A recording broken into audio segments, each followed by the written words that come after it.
Un carrefour en plein chantier. Nous sommes sur un grand axe de pénétration en plein Bruxelles et ici la situation vire chaque jour au cauchemar et pas seulement aux heures de pointe. Bruxelles n'a pas besoin de ces chantiers pour détenir le record de ville la plus embouteillée d'Europe, principalement à cause des navetteurs qui viennent travailler en ville. Le coût de ces embouteillages quotidiens a été estimé à 511 millions d'euros. Et ils sont une des causes qui incitent certains à quitter Bruxelles. Valérie vient de signer l'acte de vente de sa maison avec tristesse, mais elle en avait vraiment ras-le-bol de tous ces bouchons. Là où j'habite maintenant, j'ai énormément de kilomètres à faire, mais où ici, quand je dois faire 14 km, je vais mettre 2 heures pour arriver au Durgem par exemple. Là-bas, je peux faire 100 km sur une journée sans passer 2 heures dans ma voiture. Donc déjà, rien que ça, c'est un bonheur.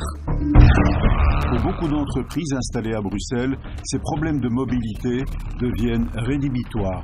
Agoria, une fédération patronale, a mené son enquête. Le constat est sans équivoque. Il y a 6 entreprises sur 10 qui disent qu'à terme, les problèmes de mobilité pourraient être une raison de quitter Bruxelles.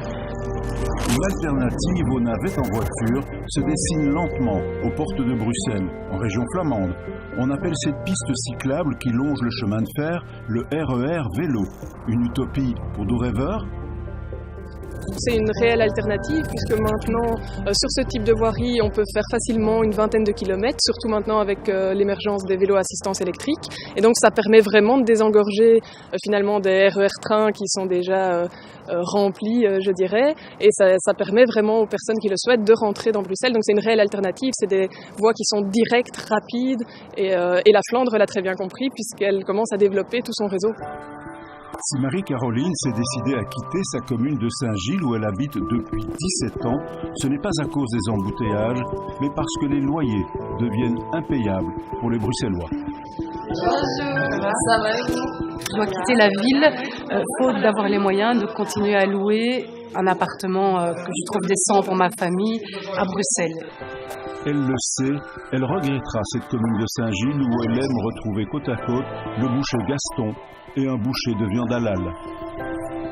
Pour le sociologue Éric Coreil, à Bruxelles, le budget consacré au loyer est trop élevé par rapport au niveau des revenus. Si on dit qu'un tiers du revenu à peu près convient à se loger, pour 70% de Bruxellois, c'est supérieur à ce montant.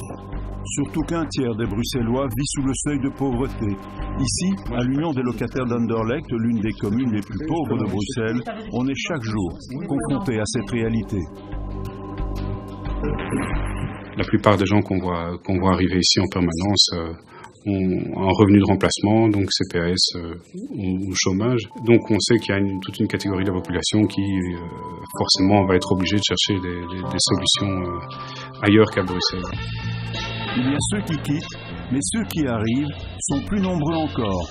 La population ne cesse de s'accroître avec une communauté d'expatriés de plus en plus importante.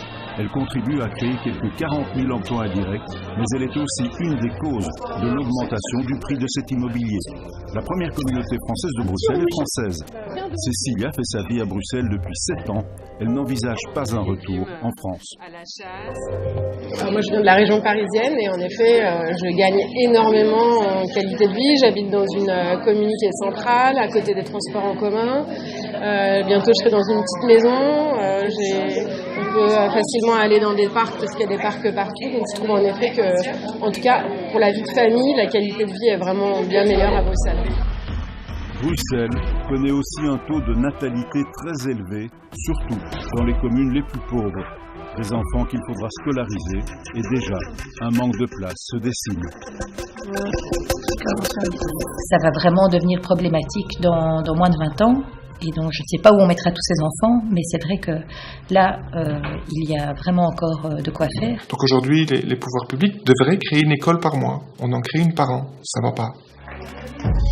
Bruxelles reste une ville pleine de paradoxes. À la fois capitale et entité régionale, les défis en termes de financement, de mobilité, d'emploi et d'urbanisme restent énormes.